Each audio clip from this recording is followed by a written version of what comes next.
여러분 안녕하십니까? 경제 인사이트 정철진입니다. 한 주간의 경제 이슈를 돌아보는 주간 경제 인사이트 7월 넷째 주의 경제 키워드 지금 만나보시죠.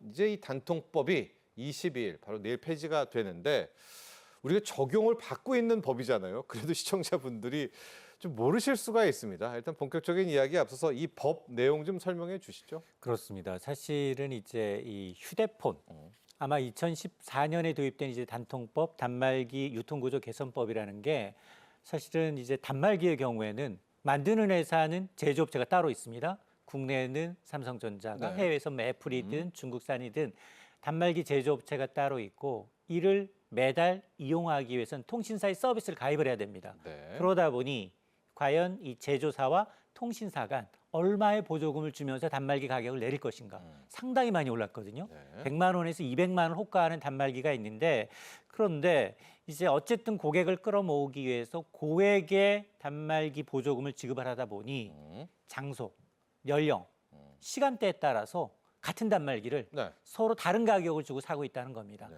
그래서 2014년 도입된 단통법이라는 게 정말로 비정상적인 가격 판매를 좀 막아보자. 그리고 정보에 있었던 비대칭성을 좀 해소해보자라는 취지에서 도입이 됐습니다. 그러면서 적어도 공시지원금은 공개적으로 의무화하자. 그리고 여기다가 유통점이 주는 추가 지원금도 이제 공시지원금의 15%로 상한을 좀 제한해 왔습니다. 네. 그래서 취지는 굉장히 좋았어요. 네. 취지는 좋았는데 정작 시행해 보니 이게 이제 유통사 간 경쟁할 이유가 없어졌습니다. 서울에서나 제주에서 똑같이 보조금이 지급되다 보니 그러면 유통업체 간 경쟁이 사실은 거의 사라져서 실질적으로 소비자 혜택이 좀 줄었다는 겁니다. 네. 자, 그럼에도 불구하고 음성적으로 굉장히 게릴라식으로 인터넷에서는 뭐 휴대폰 성지라는 이름으로 이런 이제 불법 보조금이 좀 유지가 되어 있었고 이러다 보니까 소비자 입장에서는 모두가 단말기를 비싸게 사는 구조다라는 지적이 있어 왔습니다.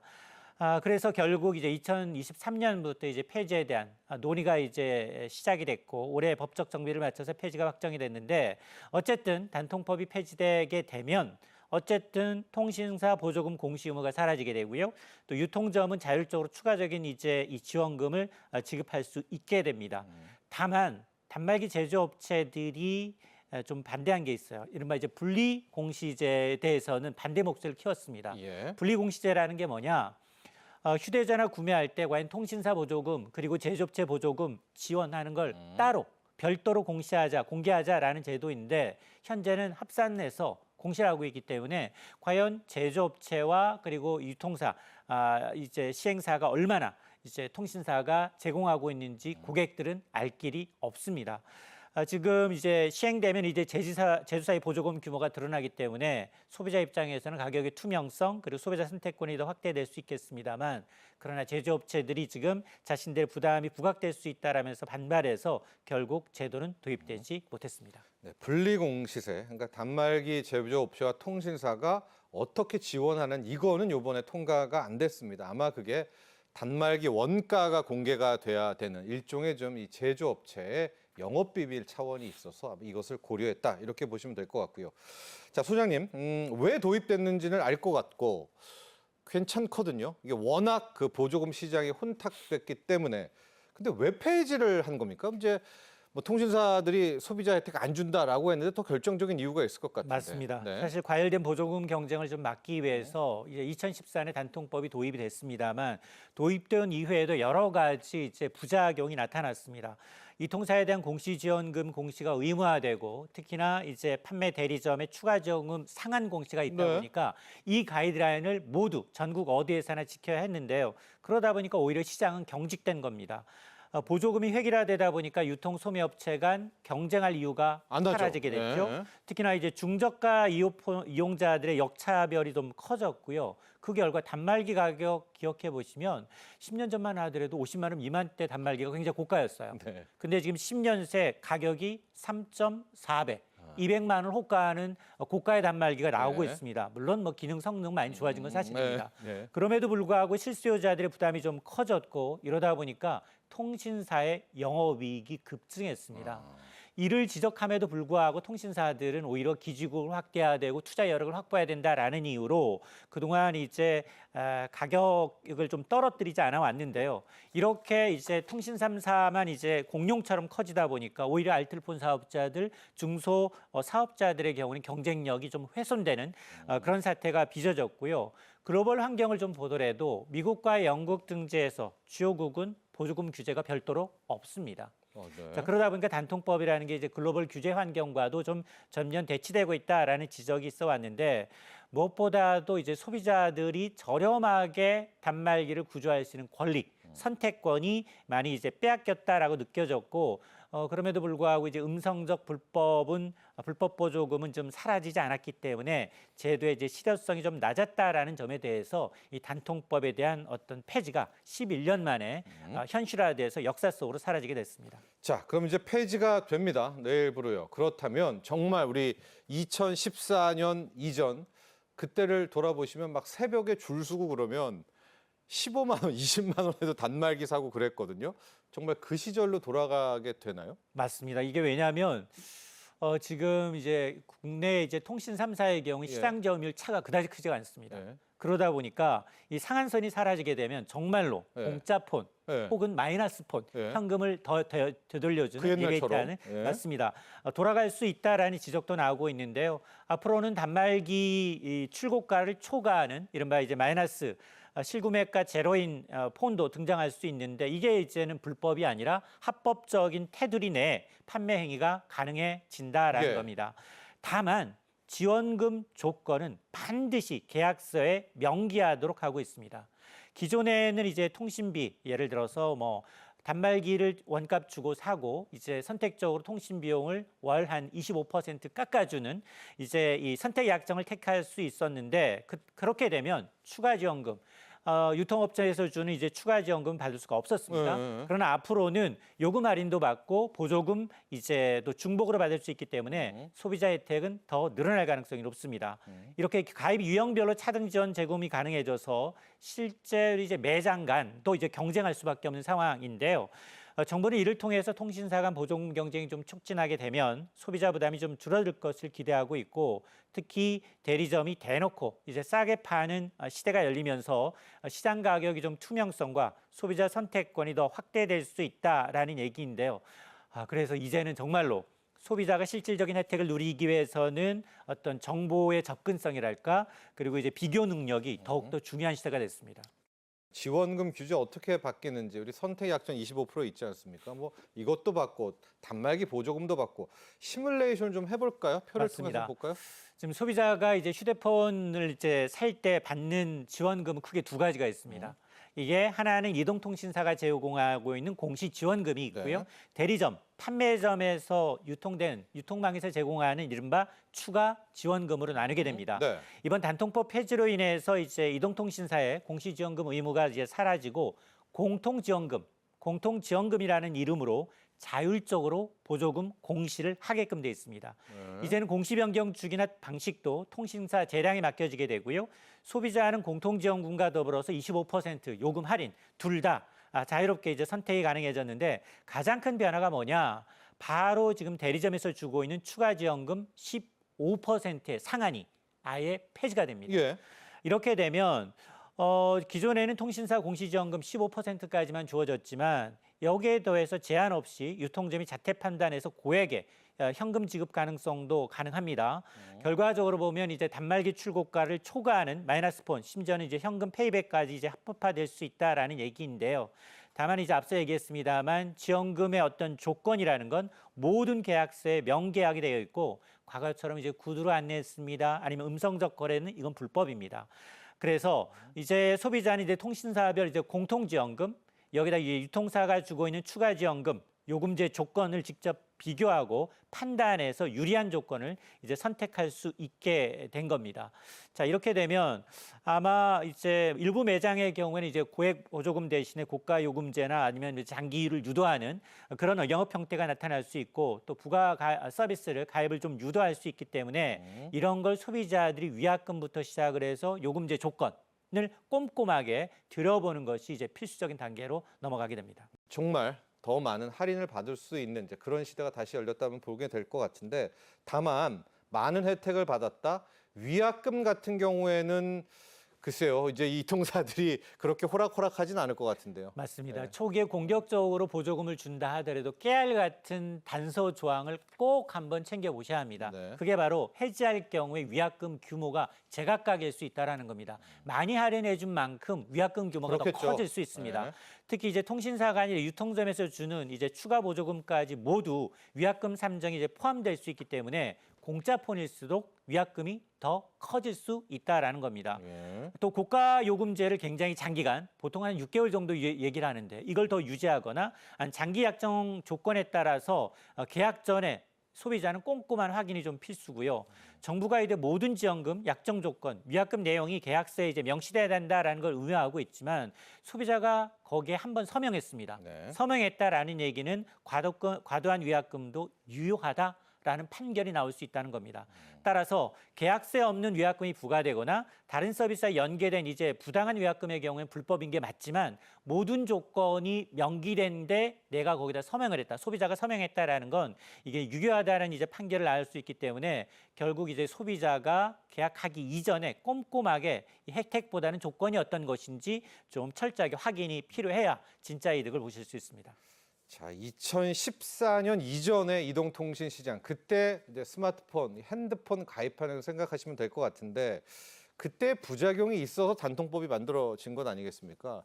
뭐 사라질 것 같지는 않거든요. 그게 또 반복될 가능성이 좀 있는데 미리미리 차단해야 될 것 같기도 하고 또 그때 가장 컸던 게 왜 나만 이거밖에 못 받아 그런 좀 소외감 같은 것도 있었거든요. 맞습니다. 예, 그런 부분이 또 뭐 반복될 것 같은데요. 맞습니다. 단통법 폐지로 이제 고액의 보조금이 좀 가능해지다 보니까 소비자들 입장에서는 아이고 단말기 구매 비담이 좀 크게 줄어들 수 있다라는 기대감이 있는데요. 네. 그럼에도 불구하고 좀 이 부작용도 이제 제기가 되고 있습니다. 왜냐하면 첫 번째 체리피커입니다. 혜택만 챙기고 그리고 난 다음에 이런 이제 철새처럼 단말기 번호 이동을 반복하면 이게 통신사 입장에서는 마케팅 재원이 단기 가입자한테만 집중됩니다. 예. 이렇게 되면 굉장히 장기간 단말기를 사용하는 알뜰 소비자들의 경우에는 상대적으로 좀 불이익을 볼 수도 있고요. 또 하나가 폰플레이션입니다. 폰과 인플레이션의 합성화예요. 자, 왜냐? 예. 제조사들이 출고가에다가 인위적으로 출고가를 높여요. 왜냐? 미리 단말기 보조금을 미리 책정해서 그리고는 마찬가지 지원금을 붙여서 소비자들한테 큰 할인 행사를 하는 것처럼 저렴하게 보이게 하는데 이런 마케팅이 재현될 수 있다는 거고요. 네. 또 가장 우려되는 건 뭐냐? 바로 정보의 불균형입니다. 아마 정말 SNS에 능하지 않거나 이런 이제 고령자, 자영인의 경우에는 취약계층, 정보의 취약계층의 경우에는 어디서, 언제, 얼마나 할인하는지에 대해서 굉장히 깜깜이일 수밖에 없습니다. 늘 비싸게 사는 것 같아요. 맞습니다. 네. 이런 혜택에서 소외될 찝찝하죠. 수 있기, 맞습니다. 네. 소외될 수 있기 때문에 여전히 호객으로 남을 위험이 있다라는 건데요. 실제로 동일한 기기를 누구는 100만 원에 샀다, 아니면 누구는 50만 원에 샀다, 아니면 공짜로 샀다 이런 네. 가격 차가 벌어질 수 있기 때문에 단통법 폐지 이후에도 진짜 소비자들한테 좀 유리한 방향으로 작동하기 위해선 정부의 접근성에 대한 보완과 더불어서 명확한 기준 마련이 좀 시급합니다. 네. 정부가 이거 폐지 후에 모니터링 좀 해야 될 것 같습니다. 과거부터 생각해 보면 막 손님들 억지로 끌고 와가지고 막 가입하고 정말 막 너무나 경쟁이 치열하니까요. 혼탁해지지도 않았겠습니까? 맞습니다. 말씀하셨던 것처럼 이제 시장 모니터링 강화가 가장 절실한 분야가 이 부분이라고 할 수 있겠는데요. 뭐 개통 지원 또 고가 요금제 유도와 같은 이제 중요 사항 미신고의 경우엔 이런 불안전 판매 행위가 있는지 여부에 대해서 네. 집중 점검이 좀 필요하고요. 또 하나가 소비자 보호 강화입니다. 정보에 취약한 어르신, 장인들의 경우에는 이게 사실은 보호 방안 마련이 절대 없는 상황이거든요. 그러다 보니까 지원금 차별금지 원칙을 유지하되 주기적으로 좀 점검할 필요가 있어 보이고 예. 세 번째는 알뜰폰 사업자에 대한 보호 정책이 있어야 된다는 겁니다. 이 경쟁력이 약화되게 되면 궁극적으로 소비자의 선택권이 좀 더 침해될 수밖에 없는 상황이기 때문에 정부는 과열 경쟁과 더불어서 정보 격차, 페이백 먹튀 방지를 위해서 실시간 대응뿐 아니라 제도 개선이 좀 병행돼야 시장의 혼선을 최소화할 수 있을 것으로 보입니다.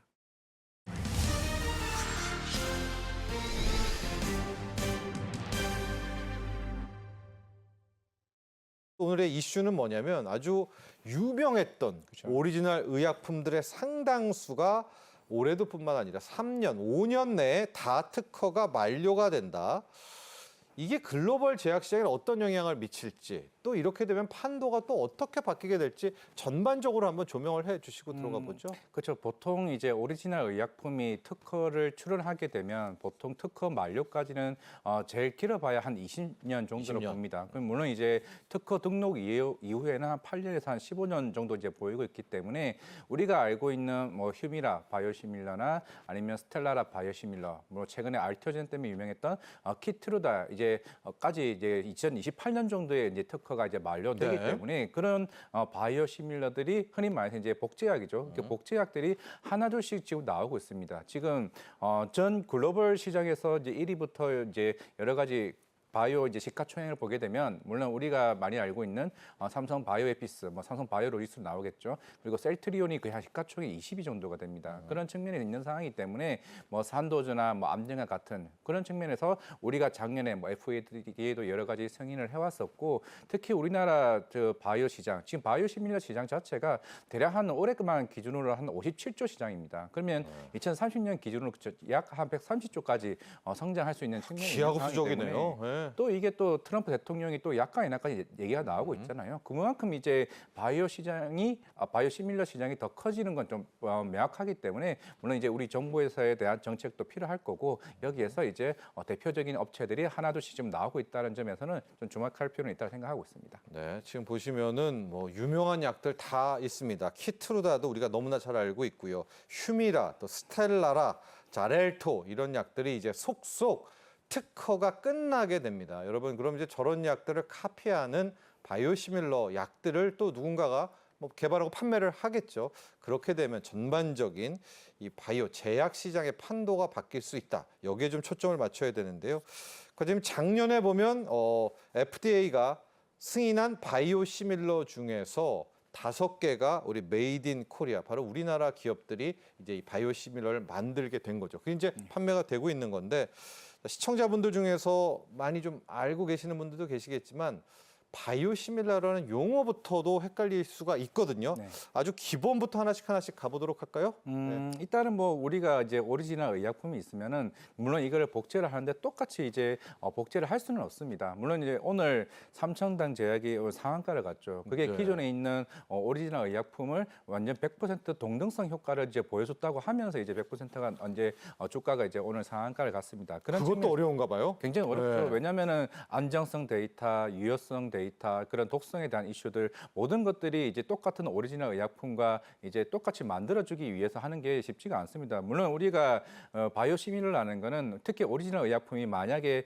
대략 한 10만 원에 이제 가격을 판다라고 하게 되면 특히 바이오시밀러 가격은 거의 한 만 원 정도 가격, 그게 90% 정도 할인되는 가격에 이제 그렇죠. 팔기 엄청 때문에 싸죠. 물론 당연히 우리 입장에서는 물론 병을 낫기 위해서는 더 좋은 약을 쓰고 싶죠. 그렇긴 하지만은 우리는 이제 가격에서 좀 부담스럽다 하게 되면은 바이오시밀러 쪽으로 선택하는 케이스가 좀 굉장히 좀 많다는 측면이기 때문에 일단은 복제하긴 하지만은 이제 물론 앞으로 그런 바이오시밀러 기술들이 더 이제 향상되게 되면은 그 오리지널 의약품과 거의 큰 차이가 없는 약품들도 충분히 좀 많이 나올 수 저는 있다는 생각을 하고 있습니다. 자, 그런데 그 바이오시밀러를 우리나라가 잘한다는 거 아니겠습니까? 네. 뭐 셀트리온은 누가 뭐래도 최강자. 여기에 또 삼성 바이오로직스의 자회사라고 하겠습니다. 바이오에피스.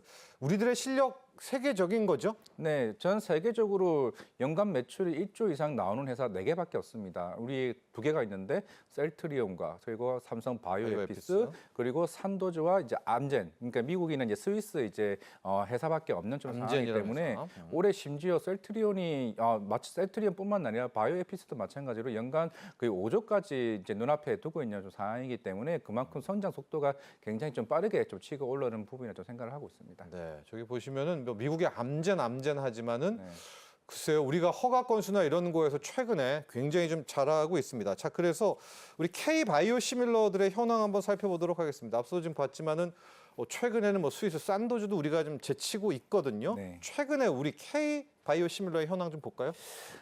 물론 작년에도 이제 한 5개 정도의 이제 FDA 이제 승인을 받아왔었고 올해도 이제 상반기에 무수하게 지금 올라가고 있습니다. 물론 이제 휴미라 바이오시밀러가 이제 최근에 독점 만료가 된 게 아마 작년 1월, 2월쯤에 마무리가 됐고 그러면서 이제 우리나라도 이제 바이오시밀러 뭐 삼성 바이오에피스도 마찬가지고 세트리온도 그 휴미라와 관련된 뭐 우리가 알고 있는 유플라이마도 이제 세트리온에서 냈던 이제 휴미라 바이오시밀러였고 물론 최근에 가장 이슈가 됐는 게 스텔라라 바이오시밀러죠. 예, 스텔라 맞아요. 바이오시밀러가 특허가 만료가 되게 되면서 우리가 알고 있는 뭐 스테키마 그게 이제 셀트리온 있죠. 그게 아마 올해 총괄 그때쯤에 이제 FDA 승인을 받았었고 삼성 바이오에피스도 마찬가지고 특히나 하나 더 추가된 게 동아 ST에서도 이제 작년 말쯤에 이제 임일도사라고 해서 이제 스텔라 바이오시밀러가 이제 FDA 승인을 받아왔던 만큼 이제 아까 앞에서 대표적인 4개 회사라고 얘기를 했지만은 본격적으로 이제 에이프로젠도 마찬가지겠지만은 하나둘씩 우리나라도 바이오시밀러를 만드는 회사들이 조금씩은 이제 증가하고 있는 추세인 건 좀 맞습니다라고 네. 말씀드리겠습니다. 자, 약 하나를 보도록 하겠습니다. 아마 여성분들은 이 골다공증 치료제 프롤리아 참 익숙할 것 같은데 프롤리아가 3월에 일단 특허가 만료가 됐네요. 올 네. 3월에 이제 이렇게 되니까 그 프롤리아를 카피하려는 와 여긴 뭐 격전이 펼쳐지고 있는데 어떻습니까 현재 상황들은요? 일단은 뭐 셀트리온에서 이제 확실히 제일 빠르게 지금 이제 바이오시밀러를 지금 만들고 있는 상황이고 물론 셀트리온 제약과 대용제약이 이제 파트너사로 이제 참여를 예. 하게 되었습니다. 물론 이제 이게 결국에는 암젠이 이제 나온 것처럼 이제 오리지널 이제 의약품인데 물론 이제 셀트리온도 무조건적으로 이제 바이오시밀러만 만들지는 않습니다. 그만큼 이제 신약 치료제에 대해서 이제 새로운 신사업을 계속 준비 중에 있는 상황이고 물론 이제 국내 이제 시장으로만 일단은 먼저 시작을 하겠죠. 사실 글로벌적으로 이제 뻗어 나가기 위해서는 유럽의 이제 EMA도 이제 허가가 나와야 되고 북미의 이제 FDA도 승인을 받아야 되는 측면이 있는 상황입니다. 그런 측면에서 이제 그 셀트리온 같은 경우도 이제 삼성 바이오에피스도 똑같이 이제 골다공증 치료제에 대한 준비를 하고 있는 이제 시장이기 때문에 물론 여기서에 대한 뭐 향후의 성과는 좀 지속적으로 네. 지켜봐야겠죠. 그만큼 골다공증 치료제가 일단은 타겟이 결국에는 병원이나 이제 병원 의원 쪽으로 이제 그렇겠죠. 타겟을 잡아야 되는 상황이기 때문에 일단 결국에는 영업력입니다. 일단 바이오시밀러 같은 경우는 뭐 미국의 뭐 PBM 업체들도 있긴 하겠지만은 그게 뻗어나갈 시간이 조금은 걸릴 거예요. 대표적으로 이제 진펜테라죠. 진펜테라도 작년 상반기 때 허가가 떨어졌지만은 이게 아직 1년까지 그 시장에 조금 이제 어느 정도 대중화된 상용화되는 데까지는 좀 시간이 좀 걸리는 측면이 있는 상황이기 때문에 골다공증 치료제도 그런 측면에서 조금 지켜봐야 된다고 생각하고 있습니다. 그렇습니다. 자, 암전의 프롤리아 어떤 또 회사가 바이오시밀러에서 두각을 보일지 지켜봐야 될 것 같고요.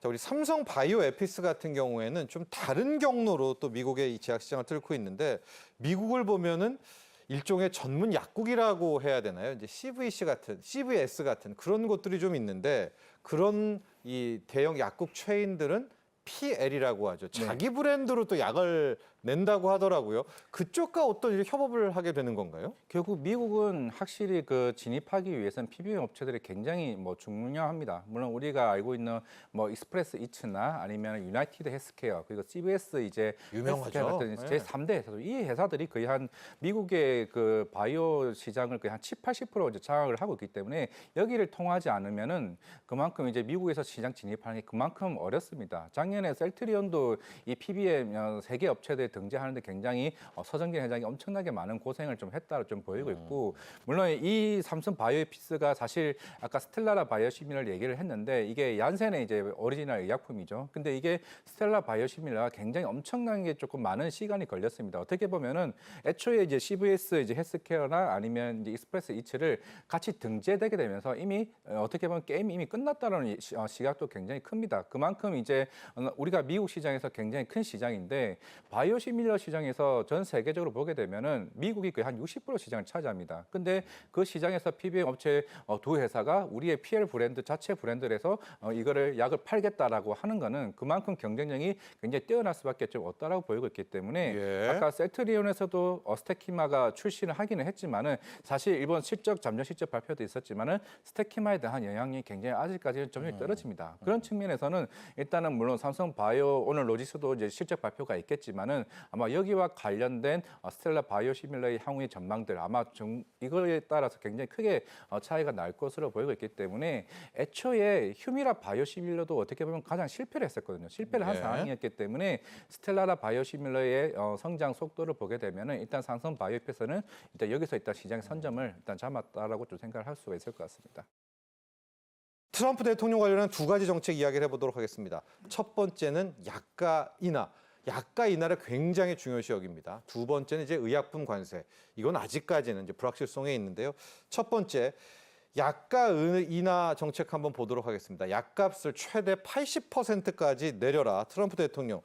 이게 우리 K바이오에는 어떤 영향을 미치게 될까요? 일단은 셀트리온 입장에서는 일단은 뭐 서정진 회장님은 우리에게 뭐 기회라고 기회다. 얘기를 네. 하기도 하고 물론 이제 관세도 이제 포함이긴 하겠지만 일단 약과 인하는 아마 내년 2월쯤에 아마 어느 정도 그 규정이 좀 나오지 않을까 싶습니다. 물론 이제 신약을 나오고 나서 어느 정도 몇 년 이내냐 아니면 몇 개월 이내냐에 따라서 그 약과 인하에 대한 대상이 좀 포함되지 않을까 싶은데 그게 지금 이제 키트로다가 대표적으로 좀 얘기가 나오고 있는 상황이고 그럼 일단은 바이오시밀러 입장에서는 당연히 지금 아까 기존의 오리지널 의약품보다 한 90% 가격이 싸다는 거죠. 근데 네. 트럼프는 이거를 이제 80%까지 오리지널 의약품을 낮추겠다는 겁니다. 그러면 바이오시밀러와 이제 엄청난 이제 경쟁을 좀 해야 되는 이제 측면에서는 이제 그 서정진 회장이 얘기하는 거는 그러면 사실 오리지널 의약품과 우리가 크게 큰 차이가 없다라고 하게 되면 우리가 바이오시밀러에서 기술력이 충분히 뛰어나다. 그러면 적어도 그 10% 가격 차이에서 우리가 월등히 이 시장을 선점할 나갈 가능성이 좀 있다는 측면에서 기회라고 좀 말씀을 하는 측면이 있다라고 좀 말씀드리고 있습니다. 예. 자, 일단 우리 셀트리온 서정진 회장, 셀트리온 측은 괜찮다. 그렇죠? 네. 약가 돼도 바이오시밀러의 기술력으로 한번 맞상대를 하겠다. 이런 또 포부를 밝혔습니다. 아까 두 번째가 의약품 관세입니다. 의약품 관세가 오늘 또 일본과의 협상 타결이 되면서 일각에서는 아예 뭐 없을 수도 있다. 반도체 관세랑. 왜냐하면 일본이랑 협상 타결을 해놓고 또 의약품을 부과할 수는 없지 않겠습니까? 그래도 향후 이제 트럼프는 계속해서 의약품 관세를 부과한다라고 하니까 뭐 부과의 시 또 어떤 식의 영향을 미치게 될까요? 의외로 이제 우리가 삼성 바이오 에피스를 얘기를 많이 하고 셀트리온도 얘기를 하는데 일단은 지금 이제 삼성 바이오 에피스 흔히 CDMO죠. CDMO 업체들은 결국에는 지금 관세와는 영향이 없습니다. 이게 결국에는 지금 우리가 원료 의약품이냐 완제 의약품이냐 이거의 차이가 있는데 원료 의약품 같은 경우는 이거는 CDMO는 위탁 생산이죠. 위탁 생산이다 보니까 우리가 알고 있는 머크나 화이자나 사노피와 같은 이 회사들이 빅파마가 관세를 부담합니다. 물론 우리나라 입장에서는 이제 SK 바이오팜 같은 경우가 이제 에스코풀이죠. 이게 북미 쪽으로 수출하는 거기 때문에 관세의 영향에서는 조금은 벗어날 수는 없습니다. 물론 추후에 셀트리온도 우리 바이오시밀러 일단 2년 정도에 대한 재고는 좀 미국 쪽에 이미 보내놨다. 네. 물론 그 사이에 우리도 이제 미국 쪽에서 이제 제조 생산을 위한 전략들을 준비 중에 있겠죠. 물론 트럼프도 그걸 어느 정도 감안했습니다. 이게 일반 우리가 알고 있는 뭐 자동차나 반도체와 달리 좀 의약품 같은 경우는 여러 가지 규정이나 규제가 여러 가지가 있는 상황이기 때문에 너네 한 2년 정도 시간을 줄 테니까 그 사이에 너네들의 전략을 바꾸게 되면은 거기에 대한 영향은 없을 거다라는 게 이제 우리나라 이제 바이오 이제 업체들의 조금 거기에 대한 고민거리라 좀 봤을 때는 지금 당장은 제가 봤을 때는 우리나라 바이오 회사들에게는 좀 큰 걱정거리는 아니지 않을까라는 생각을 하고 있습니다. 네, 자 바이오 산업에 있어서 우리 K바이오는 바이오시밀러 쪽을 향했었고 정말 놀라운 정도의 성장과 함께 거의 탑급으로 세계 최고급으로 올라왔습니다. 자 앞으로 이제 바이오시밀러뿐만이 아니라 신약도 우리가 가야 되겠고요. 갈 길이 멉니다. 우리 정부 또 국가는 어떤 좀 지원과 서포트를 해줘야 될까요? 이게 기술 특례로 상장했던 우리나라 제약 바이오 회사 중에서 신약을 개발한 회사는 한 군데밖에 없습니다. 그게 어디냐? 온코니 테라피utics의 자큐브정이죠. 이제 물론 이제 참 안타까운 일이긴 합니다. 보통 이제 우리가 알고 있는 제너스코 이제 렉나자죠. 이제 아직은 이제 상장이 안 됐으니까 이건 제 얘기는 하겠지만은 그만큼 우리나라 회사들이 대부분 결국 임상 1상, 2상 진행을 하고 대부분 기술 이전을 합니다. 그러니까 풍목화까지는 나오기가 좀 쉽지는 않죠. 그만큼 자금에 대한 이슈가 굉장히 좀 많은 상황이기 네. 때문에 물론 이제 항상 새로운 정권이 들어오게 되면은 결국에는 제약 바이오 이제 그 업체들과 관련된 뭐 세액 공제 이슈나 아니면 자금에 관련된 뭐 이런 이슈들이 좀 더 좀 규제가 좀 풀어주게 되고 자금에 대한 조달에 대한 부분도 조금 많은 혜택을 좀 주게 되면은 충분히 저는 제가 봤을 때는 저도 한 10년 정도 넘게 제약 바이오 좀 보고 있는데 굉장히 많이 달라졌습니다. 네. 이제 그만큼 JP모건 헬스케어나 에스모와 같은 여러 학회에서도 우리나라 바이오 업체들이 엄청난 이제 그 기대감을 가지고 있기 때문에 지원이 좀 필요하다 말씀드리겠습니다. 네, 지금까지 이화진 IM증권 도곡 WM센터 과장과 함께했습니다. 오늘 감사합니다. 감사합니다. 지금까지 7월 넷째 주 주간 경제 인사이트였습니다. 시청자 여러분 감사합니다.